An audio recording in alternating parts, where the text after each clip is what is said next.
ಈ ಕಾರ್ಯಕ್ರಮ ಕೇವಲ ಎಜುಕೇಷನಲ್ ಉದ್ದೇಶಗಳಿಗಾಗಿ. ಇಲ್ಲಿ ಬರುವ ಯಾವುದೇ ಮಾಹಿತಿ ಹೂಡಿಕೆ ಸಲಹೆ ಆಗಿರುವುದಿಲ್ಲ. ಷೇರು ಮಾರುಕಟ್ಟೆ ಮತ್ತು ಇಕ್ವಿಟಿ ಸಂಬಂಧಿತ ಹೂಡಿಕೆಗಳು ಮಾರ್ಕೆಟ್ ರಿಸ್ಕ್ ಒಳಗೊಂಡಿರುತ್ತವೆ. ಹೂಡಿಕೆ ಮಾಡುವ ಮುನ್ನ ಸಂಪೂರ್ಣ ಅಧ್ಯಯನ ಮಾಡಿ ವಿವೇಚನೆ ಬಳಸಿ ಹೂಡಿಕೆ ಮಾಡಿ.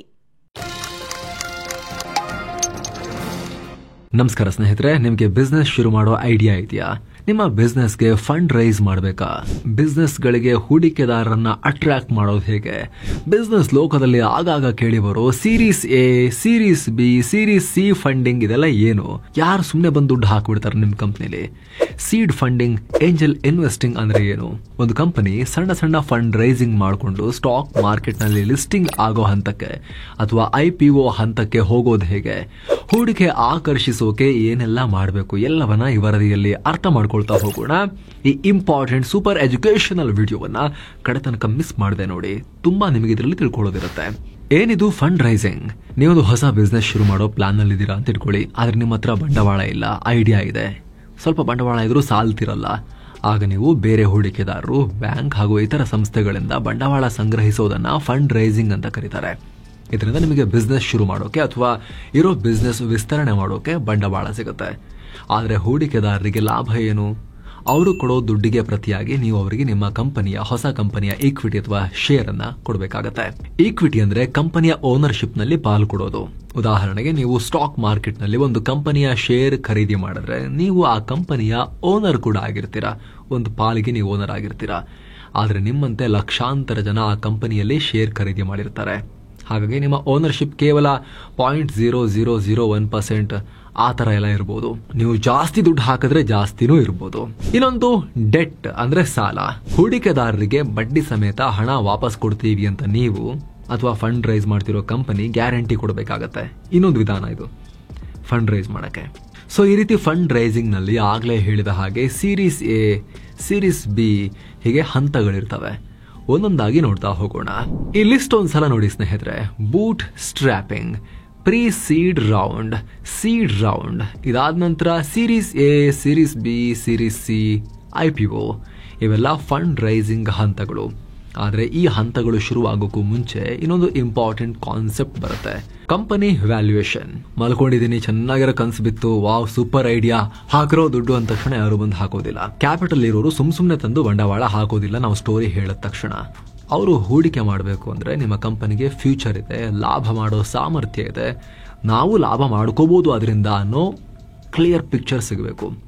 ವಾರನ್ ಬಫೆಟ್ ರಂತಹ ಲೆಜೆಂಡರಿ ಇನ್ವೆಸ್ಟರ್ಸ್, ಝೆರೋದಾದಂತಹ ಕಂಪನಿಗಳು, ವೆಂಚರ್ ಕ್ಯಾಪಿಟಲ್ ಫಂಡ್ಗಳು ಸ್ಟಾರ್ಟ್ಅಪ್ಗಳಿಗೆ ಹೂಡಿಕೆ ಮಾಡ್ತಿರೋದಕ್ಕೆ ಕಾರಣ ಮುಂದೆ ಅದರಿಂದ ಲಾಭ ಸಿಗುತ್ತೆ ಅನ್ನೋ ಒಂದು ಲೆಕ್ಕಾಚಾರದಿಂದ. ಫಂಡ್ ರೈಸಿಂಗ್ ಹಂತಗಳು ಶುರುವಾಗೋಕ್ಕೂ ಮುಂಚೆ ಆನಲಿಸ್ಟ್ಗಳು ಆ ಕಂಪನಿಯ ಮೌಲ್ಯಮಾಪನ ಮಾಡ್ತಾರೆ. ಅದೇ ವ್ಯಾಲ್ಯೂಯೇಷನ್. ವ್ಯಾಲ್ಯೂಯೇಷನ್ ಲೆಕ್ಕ ಹಾಕೋದು ಹೇಗೆ? ಉದಾಹರಣೆಗೆ, ಒಂದು ಡಿಫೆನ್ಸ್ ಸ್ಟಾರ್ಟ್ಅಪ್ ಅಥವಾ ಆಯುಧಗಳ ಕಂಪನಿ ಶುರುವಾಗ್ತಾ ಇದೆ ಅಂದ್ರೆ ಭಾರತದಲ್ಲಿ ಡಿಫೆನ್ಸ್ ಸೆಕ್ಟರ್ ಮಾರುಕಟ್ಟೆ ಮೌಲ್ಯ ಎಷ್ಟಿದೆ? ಈ ಕಂಪನಿ ಆ ಮಾರ್ಕೆಟ್ ನಲ್ಲಿ ಎಷ್ಟು ಶೇರ್ ಪಡ್ಕೊಳ್ಳೋಕ್ ಸಾಧ್ಯ? ಈ ಕಂಪನಿಗೆ ಎಷ್ಟು ರೆವೆನ್ಯೂ ಅಥವಾ ಆದಾಯ ಜನರೇಟ್ ಮಾಡೋ ಕೆಪಾಸಿಟಿ ಇದೆ? ಈ ಕಂಪನಿಯ ಮ್ಯಾನೇಜ್ಮೆಂಟ್ ನಲ್ಲಿ ಟ್ಯಾಲೆಂಟೆಡ್ ಪೀಪಲ್ ಇದಾರಾ? ನಾವು ಈ ಕಂಪನಿಯಲ್ಲಿ ಹೂಡಿಕೆ ಮಾಡಿದ್ರೆ ಎಷ್ಟು ವರ್ಷದಲ್ಲಿ ರಿಟರ್ನ್ಸ್ ಅನ್ನ ನಿರೀಕ್ಷೆ ಮಾಡಬಹುದು? ಇದರ ಫೌಂಡರ್ ಮತ್ತು ಫೌಂಡರ್ಸ್ ಅವರ ಯೋಗ್ಯತೆ ಏನೇನು? ಅವ್ರಿಗೆ ಎಷ್ಟು ನಾಲೆಜ್ ಇದೆ? ಅವರು ಈ ಬಿಸ್ನೆಸ್ ಅನ್ನ ಹೇಗೆ ಮುಂದುವರಿಸಿಕೊಂಡು ಹೋಗಬಲ್ಲರು? ಅವರು ಹೇಗೆ ಅಪ್ಡೇಟ್ ಆಗ್ತಿದ್ದಾರೆ? ಇದೆಲ್ಲವನ್ನ ನೋಡ್ತಾರೆ. ಕ್ವಾಲಿಟಿ ಆಫ್ ಮ್ಯಾನೇಜ್ಮೆಂಟ್ ನ ಕೂಡ ಚೆಕ್ ಮಾಡ್ತಾರೆ. ಇದೆಲ್ಲವನ್ನ ಮಾಡಿ ಕಂಪನಿಗೆ ಒಂದು ವ್ಯಾಲ್ಯೂ ಅನ್ನ ಕಂಡುಹಿಡಿತಾರೆ. ಆ ವ್ಯಾಲ್ಯೂಯೇಷನ್ ಆಧಾರದ ಮೇಲೆ ಹೂಡಿಕೆದಾರರು ಹಣ ಹಾಕೋಕೆ ಮುಂದೆ ಬರ್ತಾರೆ. ಹೂಡಿಕೆಯ ಹಂತಗಳು ಅಲ್ಲಿಂದ ಶುರುವಾಗ್ತವೆ. ಬೂಟ್ ಸ್ಟ್ರ್ಯಾಪಿಂಗ್. ಬೂಟ್ ಸ್ಟ್ರ್ಯಾಪಿಂಗ್ ಅಂದ್ರೆ ಸೆಲ್ಫ್ ಫಂಡಿಂಗ್. ಕಂಪನಿಯ ಆರಂಭಿಕ ಹಂತದಲ್ಲಿ ಅದರ ಓನರ್ಗಳು, ಫೌಂಡರ್ಸ್ ಒಂದಷ್ಟು ಹೂಡಿಕೆ ಮಾಡಬೇಕು. ಸಾಮಾನ್ಯವಾಗಿ ಸ್ಟಾರ್ಟ್ಅಪ್ ಶುರು ಮಾಡೋರು ತಮ್ಮ ಸೇವಿಂಗ್ಸ್ ನಲ್ಲೇ ಸಣ್ಣ ಪುಟ್ಟ ಲೋನ್ ಎಲ್ಲ ಮಾಡಿ ಶುರು ಮಾಡ್ತಾರೆ. ಅದೇ ಬೂಟ್ ಸ್ಟ್ರ್ಯಾಪಿಂಗ್. ಸಣ್ಣ ಸಣ್ಣ ಲೋಕಲ್ ಬಿಸ್ನೆಸ್ ಗಳಿಗೆ ಸೆಲ್ಫ್ ಫಂಡಿಂಗ್ಗೆ ಸಾಕಾಗುತ್ತೆ. ಉದಾಹರಣೆಗೆ, ಒಂದು ಬೇಕರಿ ಶುರು ಮಾಡೋಕೆ ಒಬ್ಬರ ಫಂಡಿಂಗ್ ಸಾಕಾಗಬಹುದು, ಅಥವಾ ಫ್ಯಾಮಿಲಿ ಒಳಗಡೆ ಸಾಲ ಮಾಡಿದ್ರೆ ಸಾಕಾಗಬಹುದು. ಆದ್ರೆ ಅದೇ ವ್ಯಕ್ತಿ ಇನ್ನೊಂದು ಬ್ರಾಂಚ್ ಓಪನ್ ಮಾಡಬೇಕು ಅಂದ್ರೆ ಮೊದಲ ಬೇಕರಿಯಲ್ಲಿ ಬರೋ ಲಾಭ ಸಾಲದೇ ಇರಬಹುದು. ಆಗ ಫಂಡ್ ರೈಸಿಂಗ್ ಮುಂದಿನ ಹಂತಕ್ಕೆ ಅವರು ಹೆಜ್ಜೆ ಇಡಬೇಕಾಗತ್ತೆ. Pre seed round. ಏನಿದು ಪ್ರೀ ಸೀಡ್ ರೌಂಡ್ ಅಂದ್ರೆ? ಪೂರ್ವ ಬೀಜ ಸುತ್ತ. ಏನಂಗಂದ್ರೆ, ಪ್ರೀ ಸೀಡ್ ರೌಂಡ್ ಅಥವಾ ಪ್ರೀ ಸೀಡ್ ಫಂಡಿಂಗ್ ಅಂದ್ರೆ ಕಂಪನಿ ಫೌಂಡರ್ಗಳು ತಮ್ಮ ಕ್ಲೋಸ್ ಫ್ರೆಂಡ್ಸ್, ಕುಟುಂಬಸ್ಥರು, ಸಪೋರ್ಟರ್ಗಳಿಂದ ಫಂಡ್ ರೈಸ್ ಮಾಡೋದು. ಈ ಸ್ಟೇಜ್ ನಲ್ಲಿ ಹೂಡಿಕೆದಾರರು ಓನರ್ಶಿಪ್ ಪಡ್ಕೊಳ್ಳೋದು ಅಷ್ಟಾಗಿ ಕಂಡು ಬರೋದಿಲ್ಲ. ಯಾಕಂದ್ರೆ ಬಹಳ ಸಣ್ಣ ಸಣ್ಣ ಅಮೌಂಟ್ನ ಮಾಡಲಿ ಬಿಸ್ನೆಸ್ ಅಂತ ಕೊಟ್ಟಿರ್ತಾರೆ. ಇದನ್ನ ಕ್ರೌಡ್ ಫಂಡಿಂಗ್ ಅಂತಲೂ ಹೇಳ್ಬೋದು. ಸೀಡ್ ಫಂಡಿಂಗ್ ರೌಂಡ್ ನಲ್ಲೇ ಈಕ್ವಿಟಿ ಬರೋದು. ಅಂದ್ರೆ ಕಂಪನಿ ಓನರ್ಗಳು ಹೂಡಿಕೆದಾರರಿಗೆ ಕಂಪನಿಯ ಓನರ್ಶಿಪ್ ಕೊಡ್ತಾರೆ. ಇಂತಿಷ್ಟು ಪರ್ಸೆಂಟಿಗೆ ಇಷ್ಟು ಹೂಡಿಕೆ ಮಾಡಿ ಅಂತ. ಈ ಹಂತದಲ್ಲಿ ಕಂಪನಿಗೆ ಮೊದಲ ಹಂತದ ಎಂಪ್ಲಾಯಿಗಳು ಬಂದು ಸೇರಿರ್ತಾರೆ. ಟೀಮ್ ಬಿಲ್ಡ್ ಆಗುತ್ತೆ. ಟೀಮ್ ನಲ್ಲಿ ಎಲ್ರಿಗೂ ಅವರವರದೇ ಜವಾಬ್ದಾರಿಗಳನ್ನ ಫಿಕ್ಸ್ ಮಾಡಲಾಗಿರುತ್ತೆ. ಕೆಲವರು ಪ್ರಾಡಕ್ಟ್ ಡೆವಲಪ್ ಮಾಡೋರು, ಇನ್ನು ಕೆಲವರು ಮಾರ್ಕೆಟಿಂಗ್ ನೋಡ್ಕೊಳ್ಳೋರು, ಈ ರೀತಿ ಜವಾಬ್ದಾರಿಯನ್ನ ಫಿಕ್ಸ್ ಮಾಡಲಾಗಿರುತ್ತೆ. ಜೊತೆಗೆ ಯಾರು ಓನರ್ಶಿಪ್ ಎಷ್ಟೆಷ್ಟು ಅನ್ನೋದು ಕೂಡ ಕ್ಲಾರಿಟಿ ಇರುತ್ತೆ ಕಂಪನಿಯಲ್ಲಿ. ಈ ಹಂತದಲ್ಲಿ ಏಂಜಲ್ ಇನ್ವೆಸ್ಟರ್ಸ್ ಕೂಡ ಬರ್ತಾರೆ. ಉದಾಹರಣೆಗೆ ಝೆರೋದಾದ ನಿತಿನ್ ಕಾಮತ್, ನಿಖಿಲ್ ಕಾಮತ್ ಅರ್ಲಿ ಸ್ಟೇಜ್ ನಲ್ಲಿ ಕಂಪನಿಗಳನ್ನ ಗುರುತಿಸಿ ಹೂಡಿಕೆ ಮಾಡ್ತಾರೆ. ಅದರಿಂದ ಲಾಭ ಕೂಡ ಜನರೇಟ್ ಮಾಡ್ತಾರೆ. ಅದೇ ರೀತಿ ಸೀಡ್ ಫಂಡ್ಗಳಿರ್ತವೆ. ದೊಡ್ಡ ಕಂಪನಿಗಳ ಮೇಲೆ ವೆಂಚರ್ ಕ್ಯಾಪಿಟಲ್ ಕಂಪನಿಗಳು ಹೂಡಿಕೆ ಮಾಡೋ ಹಾಗೆ ಸಣ್ಣ ಕಂಪನಿಗಳ ಮೇಲೆ ಈ ಸೀಡ್ ಫಂಡ್ಗಳು ಹೂಡಿಕೆ ಮಾಡ್ತವೆ. ಈ ಹಂತದಲ್ಲಿ 50 ಲಕ್ಷ ರೂಪಾಯಿನಿಂದ 5 ಕೋಟಿ ರೂಪಾಯಿವರೆಗೂ ಹೂಡಿಕೆಗಳಾಗಬಹುದು. ಇನ್ನು ಸೀಡ್ ಫಂಡಿಂಗ್ ನಂತರ ಸೀರೀಸ್ ಎ, ಬಿ, ಸಿ ಶುರುವಾಗುತ್ತೆ. ಸೀರೀಸ್ ಎ ಫಂಡಿಂಗ್ ನಲ್ಲಿ 10 ರಿಂದ 50 ಕೋಟಿ ರೂಪಾಯಿವರೆಗೂ ಫಂಡ್ ರೈಸ್ ಮಾಡಬಹುದು. ಆದ್ರೆ ನಿಮ್ಮ ಕಂಪನಿಗೆ ಅಷ್ಟು ಹಣ ನಿಭಾಯಿಸೋ ಸಾಮರ್ಥ್ಯ ಇರೋದು ಹೂಡಿಕೆದಾರರಿಗೆ ಗೊತ್ತಾಗೋದು ಹೇಗೆ?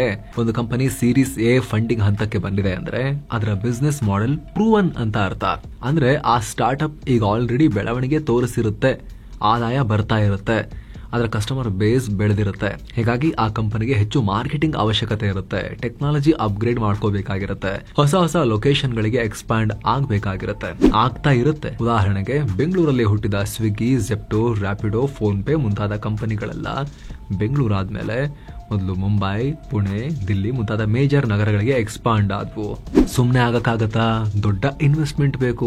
ಸೊ ಈ ಸ್ಟೇಜ್ ನಲ್ಲಿ ವೆಂಚರ್ ಕ್ಯಾಪಿಟಲ್ ಕಂಪನಿಗಳು ಹೂಡಿಕೆ ಮಾಡ್ತಾರೆ. ಭಾರತದಲ್ಲಿ ನೆಕ್ಸಸ್, ಬ್ಲೂಮ್ ನಂತಹ ಕಂಪನಿಗಳಿವೆ. ಟಾಟಾ, ರಿಲಯನ್ಸ್ ನಂತಹ ದೊಡ್ಡ ಕಂಪನಿಗಳು ತಮ್ಮದೇ ವೆಂಚರ್ ಕ್ಯಾಪಿಟಲ್ ಕಂಪನಿಗಳನ್ನ ಹೊಂದಿರ್ತವೆ. ಝೊಮ್ಯಾಟೊ 2010 ಟೈಮ್ ನಲ್ಲೇ ಸಿಕೋಯಾ ಅನ್ನೋ ವೆಂಚರ್ ಕ್ಯಾಪಿಟಲ್ ಕಂಪನಿಯಿಂದ 30 ಕೋಟಿ ರೂಪಾಯಿ ಫಂಡ್ ರೈಸ್ ಮಾಡಿತ್ತು. ಏನೋ ಸೀರೀಸ್ ಎ ಹಂತಕ್ಕೆ ಬರೋ ಹೊತ್ತಿಗೆ ಕಂಪನಿ 15 ರಿಂದ 25% ಷೇರುಗಳನ್ನ ಹೂಡಿಕೆ ಮಾಡಿರೋರಿಗೆ ಕೊಟ್ಟಿರುತ್ತೆ. ಸೀರೀಸ್ ಬಿ ಫಂಡಿಂಗ್ ಗೆ ಹೋಗೋ ಕಂಪನಿಗಳು ಈಗ ಆಲ್ರೆಡಿ ದೇಶಾದ್ಯಂತ ಪರಿಚಯ ಆಗಿರ್ತವೆ, ವೆಲ್ ಎಸ್ಟಾಬ್ಲಿಷ್ಡ್ ಅಂತ ಹೇಳ್ಬೋದು. ಈ ಕಂಪನಿಯ ಮೌಲ್ಯ ಅಥವಾ ವ್ಯಾಲ್ಯೂಯೇಷನ್ 150 ರಿಂದ 500 ಕೋಟಿ ರೂಪಾಯಿವರೆಗೂ ಇರುತ್ತೆ. ಹಾಗಾಗಿ ಈ ಸ್ಟೇಜ್ ನಲ್ಲಿ ಅಗ್ರೆಸಿವ್ ಫಂಡ್ ರೈಸಿಂಗ್ ಗೆ ಮುಂದಾಗ್ತಾರೆ. 100 ಕೋಟಿ ರೂಪಾಯಿವರೆಗೂ ಬಂಡವಾಳ ತೆಗಿಬಹುದು. ಉದಾಹರಣೆಗೆ ನಮ್ಮ ಈ ವಿಡಿಯೋದ ಪಾರ್ಟ್ನರ್ಸ್ ಆಗಿರೋ ಸ್ಟೇಬಲ್ ಮನಿ ಈಗ ಸೀರೀಸ್ ಬಿ ಫಂಡಿಂಗ್ ಹಂತಕ್ಕೆ ಬೆಳೆದಿದೆ. ಬರೋಬ್ಬರಿ $20 ಮಿಲಿಯನ್ ಅಥವಾ 170 ಕೋಟಿ ರೂಪಾಯಿ ಫಂಡ್ ರೈಸ್ ಮಾಡ್ತಾ ಇದೆ. ಇನ್ಫೋಸಿಸ್ ಸಹ ಸಂಸ್ಥಾಪಕ ನಂದನ್ ನಿಲೇಕಣಿ ಫಂಡ್ ಮಾಡಿರೋ ಫಂಡಮೆಂಟಮ್ ಅನ್ನೋ ಕಂಪನಿ ಸ್ಟೇಬಲ್ ಮನಿಯ ಈ ಫಂಡ್ ರೈಸಿಂಗ್ ಅನ್ನ ಲೀಡ್ ಮಾಡ್ತಾ ಇದೆ. ಇದರ ಅರ್ಥ ಸ್ಟೇಬಲ್ ಮನಿ ಒಂದು ಸಕ್ಸಸ್ಫುಲ್ ಹಾಗೂ ಜನರಿಗೆ ಸುಲಭವಾಗಿ ಸೇವೆಗಳನ್ನ ಒದಗಿಸೋ ಕಂಪನಿ ಆಗ್ತಾ ಇದೆ ಅಂತ ಅರ್ಥ. ಜೊತೆಗೆ ಭಾರತದ ಬೆಸ್ಟ್ ವೆಲ್ತ್ ಟೆಕ್ ಪ್ಲಾಟ್ಫಾರ್ಮ್ ಆಗಿ ಮುಂದುವರಿಬೇಕು ಅನ್ನೋದು ಅವರ ಗೋಲ್. ನಾವೀಗ ಆಲ್ರೆಡಿ ಹಲವು ಬಾರಿ ಈ ಪ್ಲಾಟ್ಫಾರ್ಮ್ ಬಗ್ಗೆ ಮಾಹಿತಿಯನ್ನ ಕೊಟ್ಟಿದ್ದೇವೆ. ಸ್ಟೇಬಲ್ ಮನಿ ಏನ್ ಮಾಡುತ್ತೆ? ಇದು FD ಅನ್ನ ಬುಕ್ ಮಾಡೋ ಒಂದು ಪ್ಲಾಟ್ಫಾರ್ಮ್. FD ರೀತಿಯ ಫಿಕ್ಸೆಡ್ ರಿಟರ್ನ್ಸ್ ಇನ್ವೆಸ್ಟ್ಮೆಂಟ್ ಅವಕಾಶ ಒದಗಿಸೋ ಪ್ಲಾಟ್ಫಾರ್ಮ್. ಭಾರತದಲ್ಲಿ ಸದ್ಯ 9% ವರೆಗೂ ಇಂಟ್ರೆಸ್ಟ್ ರೇಟ್ ಕೊಡೋ FDಗಳಿದಾವೆ. ಇದು ಯಾವುದೇ ಕ್ಷಣದಲ್ಲಿ ಬೇಕಾದ್ರೆ ಕಮ್ಮಿ ಆಗ್ಬೋದು. ಈ ವಿಡಿಯೋ ರೆಕಾರ್ಡ್ ಮಾಡ್ತಿರೋ ಟೈಮ್ನಲ್ಲೂ ಕೂಡ RBI ನ MPC ಮೀಟಿಂಗ್ ನಡೀತಾ ಇದೆ, ಮಾನಿಟರಿ ಪಾಲಿಸಿ ಕಮಿಟಿ ಮೀಟಿಂಗ್.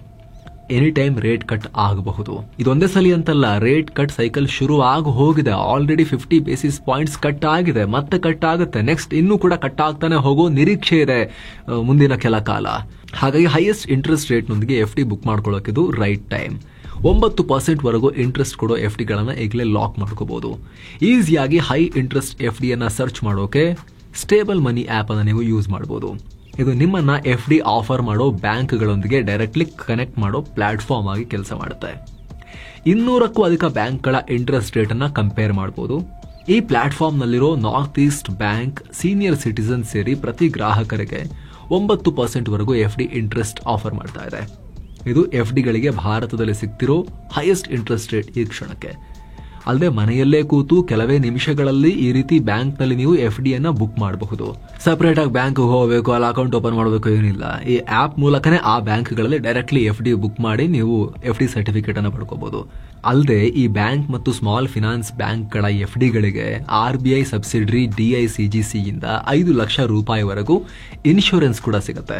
ಜೊತೆಗೆ ಕೇವಲ 1000 ರೂಪಾಯಿಗಳ ಮಿನಿಮಮ್ ಇನ್ವೆಸ್ಟ್ಮೆಂಟ್ ಮೂಲಕ FD ಅನ್ನ ಶುರು ಮಾಡಬಹುದು. ಅಲ್ಲದೆ ಆಪ್ ನಲ್ಲಿರುವ ಹಲವು ಬ್ಯಾಂಕ್ಗಳು ಇನ್ಸ್ಟೆಂಟ್ ವಿಡ್ರಾವಲ್ ಆಪ್ಷನ್ ಕೂಡ ಕೊಡ್ತಾ ಇದಾವೆ. ಯಾವುದೇ ಟೈಮ್ನಲ್ಲಾದರೂ ವಿಡ್ರಾ ಮಾಡಿಕೊಂಡು ಅಕೌಂಟಿಗೆ ಬರೋ ರೀತಿ ಮಾಡ್ಕೋಬಹುದು. ಕೆಲವೇ ನಿಮಿಷಗಳಲ್ಲಿ ಹಣ ನೇರವಾಗಿ ಇಂಥ ಬ್ಯಾಂಕ್ಗಳಲ್ಲಿ ಅಕೌಂಟಿಗೆ ಬಂದ್ಬಿಡುತ್ತೆ. ಇನ್ನು ಕೆಲ ಬ್ಯಾಂಕ್ಗಳಲ್ಲಿ ಒನ್ ಡೇ ಟೈಮ್ ತಗೊಳ್ತಾರೆ. ಸ್ಟೇಬಲ್ ಮನಿಯಲ್ಲಿ 12 ಲಕ್ಷಕ್ಕೂ ಅಧಿಕ ಯೂಸರ್ಸ್ ಇದ್ದಾರೆ. ನಿಮಗೂ ಕೂಡ ಎಮರ್ಜೆನ್ಸಿ ಫಂಡ್ ಮಾಡ್ಕೊಳ್ಳೋಕೋ ಅಥವಾ ನೀವು ಈಕ್ವಿಟಿ ಇನ್ವೆಸ್ಟರ್ಸ್ ಆಗಿದ್ರೆ ಅಪಾರ್ಚುನಿಟಿ ಫಂಡ್ ಕ್ರಿಯೇಟ್ ಮಾಡ್ಕೊಳ್ಳೋಕೆ ಈ ಸೇಫರ್ ಫಿಕ್ಸೆಡ್ ಇನ್ಕಮ್ ಇನ್ಸ್ಟ್ರೂಮೆಂಟ್ ಅಲ್ಲೂ ಕೂಡ ಒಂದಷ್ಟು ಪರ್ಸೆಂಟೇಜ್ ದುಡ್ಡಿಟ್ಟು ಅದನ್ನ ಸಪರೇಟ್ ಇಟ್ಟಿರ್ಬೇಕಲ್ವಾ. ಸೊ ನಿಮಗೂ ಆಸಕ್ತಿ ಇದ್ರೆ ಡಿಸ್ಕ್ರಿಪ್ಷನ್ ಮತ್ತು ಪಿನ್ ಮಾಡಿರೋ ಕಾಮೆಂಟ್ ನಲ್ಲಿ ಲಿಂಕ್ ಇದೆ. ಆ ಲಿಂಕ್ ಮೇಲೆ ಕ್ಲಿಕ್ ಮಾಡೋ ಮೂಲಕ ಕೆಲವೇ ನಿಮಿಷಗಳಲ್ಲಿ ನೀವು ಹೈಯೆಸ್ಟ್ ಇಂಟ್ರೆಸ್ಟ್ ರೇಟ್ FD ಅನ್ನ ಲಾಕ್ ಮಾಡ್ಕೋಬಹುದು. ಆಸಕ್ತರು ಡಿಸ್ಕ್ರಿಪ್ಷನ್ ಪಿನ್ ಮಾಡಿರೋ ಕಾಮೆಂಟ್ ಅಲ್ಲಿರೋ ಲಿಂಕ್ ಅನ್ನ ಚೆಕ್ ಮಾಡಿ. ಬನ್ನೀಗ ವರದಿಯಲ್ಲಿ ಮುಂದುವರಿಯೋಣ. ಸೀರೀಸ್ CDE ಒಂದು company series C fund raising ಹಂತಕ್ಕೆ ಬಂದಾಗ ಇತರ ಸಣ್ಣ ಪುಟ್ಟ ಕಂಪನಿಗಳನ್ನೇ ಅಕ್ವೈರ್ ಮಾಡ್ಕೊಳ್ಳೋ ಹಂತಕ್ಕೆ ಬೆಳೆದಿರುತ್ತೆ. ಯಶಸ್ವಿ ಕಂಪನಿ ಆಗಿರುತ್ತೆ. ಹೊಸ ಪ್ರಾಡಕ್ಟ್ ತರೋಕೆ ಮುಂದಾಗುತ್ತೆ. ಹೊಸ ಮಾರ್ಕೆಟ್ಗಳಿಗೆ ಎಕ್ಸ್ಪ್ಯಾಂಡ್ ಮಾಡೋ ಯೋಚನೆಯಲ್ಲಿರುತ್ತೆ. ಉದಾಹರಣೆಗೆ ಓಲಾ ಸ್ಟಾಕ್ ಮಾರ್ಕೆಟ್ಗೆ ಬರೋಕೆ ಮುಂಚೆ ಸಾಕಷ್ಟು ಹೊಸ ಮಾಡೆಲ್ಗಳನ್ನ ಪರಿಚಯಿಸಿತ್ತು. ಸ್ಕೂಟರ್ನಿಂದ ಬೈಕ್ಗಳಿಗೆ ಎಕ್ಸ್ಪ್ಯಾಂಡ್ ಆಗೋ ಸುಳಿವನ್ನ ಕೊಟ್ಟಿತ್ತು. ಸೀರೀಸ್ C ಹಂತದಲ್ಲಿ ಕಂಪನಿಗಳು ಏನ್ ಮಾಡ್ತವೆ, 500 ಕೋಟಿ ರೂಪಾಯಿಗಿಂತ ಜಾಸ್ತಿ ಫಂಡ್ ರೈಸ್ ಮಾಡೋಕೆ ಮುಂದಾಗ್ತಾರೆ. ಅದಕ್ಕಾಗಿ 50% ವರೆಗೂ ಈಕ್ವಿಟಿ ಡೈಲ್ಯೂಟ್ ಮಾಡೋಕೆ ಅವರು ಯೋಚನೆ ಮಾಡ್ತಾರೆ. ದೊಡ್ಡ ದೊಡ್ಡ ಹೂಡಿಕೆದಾರರಿಗೆ ಮಣೆ ಹಾಕ್ತಾರೆ. ಆಗ್ಲೇ ಹೇಳಿದ ಹಾಗೆ ಹೆಚ್ಚಿನ ಕಂಪನಿಗಳು ಸೀರೀಸ್ C ನಂತರ IPO ದಾರಿಯನ್ನ ಹಿಡ್ಕೊಳ್ತಾರೆ. ಇನ್ನು ಕೆಲ ಕಂಪನಿಗಳು ಸೀರೀಸ್ D ಈ ಹಂತಕ್ಕೂ ಹೋಗಿ ಇನ್ನೂ ಹೆಚ್ಚು ಈಕ್ವಿಟಿಯನ್ನ ಡೈಲ್ಯೂಟ್ ಮಾಡಿ ಹೆಚ್ಚು ಬಂಡವಾಳವನ್ನ ಸಂಗ್ರಹಿಸಬಹುದು. ಇನ್ನು ಈ ಎಲ್ಲ ಹಂತಗಳಲ್ಲೂ ಕೂಡ ಅಲ್ಲಲ್ಲಿ ಸರ್ಕಾರಿ ಸಂಸ್ಥೆಗಳಿಂದಲೂ ಹೂಡಿಕೆ ಬರುತ್ತೆ. ಉದಾಹರಣೆಗೆ startup India seed fund scheme SISFS ನಲ್ಲಿ 2 ಕೋಟಿ ರೂಪಾಯಿವರೆಗೂ ಫಂಡಿಂಗ್ ಸಿಗುತ್ತೆ. ಅದೇ ರೀತಿ SIDBI, Mudra, stand up India loan guarantee ಸ್ಕೀಮ್ಗಳಿಂದಲೂ ಹೂಡಿಕೆ ರೈಸ್ ಮಾಡಬಹುದು. ನೀವು ಎಲ್ಲ ಹಂತಗಳನ್ನ ಕೂಡ ಮುಗಿಸಿದ್ರೆ, ಜೊತೆಗೆ ನಿಮ್ಮ ಕಂಪನಿ ಲಾಭದಾಯಕ ಆಗಿದ್ರೆ, ದೊಡ್ಡ ಪ್ರಮಾಣದ ವ್ಯವಹಾರ ಮಾಡ್ತಾ ಇದ್ರೆ IPO ರೂಟ್ ಅನ್ನ ಕೂಡ ಹಿಡಿಬಹುದು. IPOದಲ್ಲಿ ಏನಾಗುತ್ತೆ, ನಿಮ್ಮ ಕಂಪನಿ ಸ್ಟಾಕ್ ಮಾರ್ಕೆಟ್ ನಲ್ಲಿ ಲಿಸ್ಟ್ ಆಗುತ್ತೆ. ಪ್ರೈವೇಟ್ ಲಿಮಿಟೆಡ್ ನಿಂದ ಪಬ್ಲಿಕ್ ಲಿಮಿಟೆಡ್ ಕಂಪನಿ ಆಗುತ್ತೆ. ಶೇರ್ ಮಾರ್ಕೆಟ್ ನಲ್ಲಿ ಪಬ್ಲಿಕ್ ಯಾರು ಬೇಕಾದ್ರೂ ಕೂಡ ನಿಮ್ಮ ಶೇರ್ ಅನ್ನ ಖರೀದಿ ಮಾಡೋದು, ಟ್ರೇಡ್ ಮಾಡೋದು, ಮಾರಾಟ ಮಾಡೋದು ಮಾಡಬಹುದು. ಈ IPO ಟೈಮ್ ನಲ್ಲೂ ಕೂಡ ಇಂತಿಷ್ಟು % ಶೇರು, ಇಂತಿಷ್ಟು ದುಡ್ಡನ್ನ ರೈಸ್ ಮಾಡೋ ಉದ್ದೇಶ ಅಂತ ಹೇಳಿ ಪ್ಲಾನ್ ಇಟ್ಕೊಂಡೆ ಮಾರ್ಕೆಟ್ಗೆ ಕಾಲಿಡ್ತಾರೆ. ಅಲ್ಲೂ ಕೂಡ ಫಂಡ್ ರೈಸ್ ಮಾಡ್ತಾರೆ. ಸೊ ಫ್ರೆಂಡ್ಸ್, ಇದಾಗಿತ್ತು ಯಾವೆಲ್ಲ ರೀತಿಯಲ್ಲಿ ನಿಮ್ಮ ಕಂಪನಿಗೆ ನೀವು ಬೇರೆಯವರಿಂದ ಫಂಡ್ ರೈಸ್ ಮಾಡಬಹುದು, ಬೇರೆ ಕಂಪನಿಗಳಿಂದ ಮತ್ತು IPO ರೂಟ್ ಮೂಲಕ ಜನರಿಂದ ಹೇಗೆ ರೈಸ್ ಮಾಡಬಹುದು ಅನ್ನೋದನ್ನ ಎಕ್ಸ್ಪ್ಲೇನ್ ಮಾಡೋ ಪ್ರಯತ್ನ. ಅದ್ಭುತವಾಗಿರೋ ಐಡಿಯಾ ಇರಬೇಕು. ಆರಂಭದಲ್ಲಿ ಒಂದಷ್ಟು ಶ್ರಮ ಹಾಕಿ ಸಣ್ಣ ಪುಟ್ಟ ಫಂಡ್ ರೈಸ್ ಮಾಡಿಕೊಂಡು ಅದನ್ನ ಒಂದು ಲೆವೆಲ್ಗೆ ಬೆಳೆಸಬೇಕು. ಅದಾದ ನಂತರ ಎಕ್ಸ್ಪಾನ್ಷನ್ಗೆ, ದೊಡ್ಡ ಪ್ರಮಾಣದಲ್ಲಿ ಹರಡೋಕೆ, ಬಿಗ್ ಕಂಪನಿ ಆಗೋಕೆ, ಆ ಟೈಮ್ನಲ್ಲಿ ನಿಮ್ಮ ಮಾಡೆಲ್ ಸಕ್ಸಸ್ಫುಲ್ ಅನಿಸಿದ್ರೆ ಹೂಡಿಕೆದಾರರು ಮುಂದೆ ಬರ್ತಾರೆ. ಎಲ್ಲ ವಿಧಾನಗಳ ಮೂಲಕ ಫಂಡ್ ರೈಸ್ ಮಾಡಬಹುದು.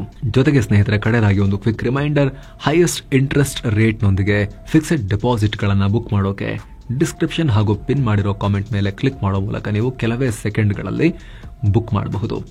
ನಿಮ್ಮ ಹತ್ರ 20 ಲಕ್ಷ ರೂಪಾಯಿ ಇದೆ ಅಂತ ಹೇಳಿದ್ರೆ 4 ಡಿಫರೆಂಟ್ ಬ್ಯಾಂಕ್ಗಳಲ್ಲಿ ಬುಕ್ ಮಾಡೋ ಮೂಲಕ ನೀವು ಎಲ್ಲದಕ್ಕೂ DICGCನ ಇನ್ಶೂರೆನ್ಸ್ ಗ್ಯಾರಂಟಿಯನ್ನ ಕೂಡ ಹೊಂದಿಬಿಡಬಹುದು. ಸ್ಟೇಬಲ್ ಮನಿ ಆಪ್ ಮೂಲಕ ಬುಕ್ ಮಾಡೋದ್ರಲ್ಲಿ ಅದೇ ಅಡ್ವಾಂಟೇಜ್. ನೀವು 4 ಡಿಫರೆಂಟ್ ಬ್ಯಾಂಕಲ್ಲಿ ಅಕೌಂಟ್ ಹೊಂದಿರಬೇಕು, ಆಪ್ ಓಪನ್ ಮಾಡಬೇಕು ಅಥವಾ 4 ಬ್ಯಾಂಕಿಗೆ ವಿಸಿಟ್ ಮಾಡಬೇಕು ಅಂತಿಲ್ಲ. ಒಂದೇ ಆಪ್ ಮೂಲಕ ನೀವು ಮಲ್ಟಿಪಲ್ ಬ್ಯಾಂಕ್ಸ್ ಅಲ್ಲಿ ನೀವು FDಯನ್ನ ಸ್ಟ್ರೆಚ್ ಮಾಡಬಹುದು, ಸ್ಪ್ರೆಡ್ ಮಾಡಬಹುದು. ಸೊ ಆಸಕ್ತರು ಡಿಸ್ಕ್ರಿಪ್ಷನ್ ಮತ್ತು ಪಿನ್ ಮಾಡಿರೋ ಕಾಮೆಂಟ್ ನಲ್ಲಿರೋ ಲಿಂಕ್ ಅನ್ನ ಮಿಸ್ ಮಾಡದೆ ಚೆಕ್ ಮಾಡಿ ಅಂತ ಹೇಳ್ತಾ ಮುಗಿಸ್ತಾ ಇದ್ದೀವಿ. ಮತ್ತೆ ಭೇಟಿ ಆಗ್ತಿರೋಣ. ನಮಸ್ತೆ.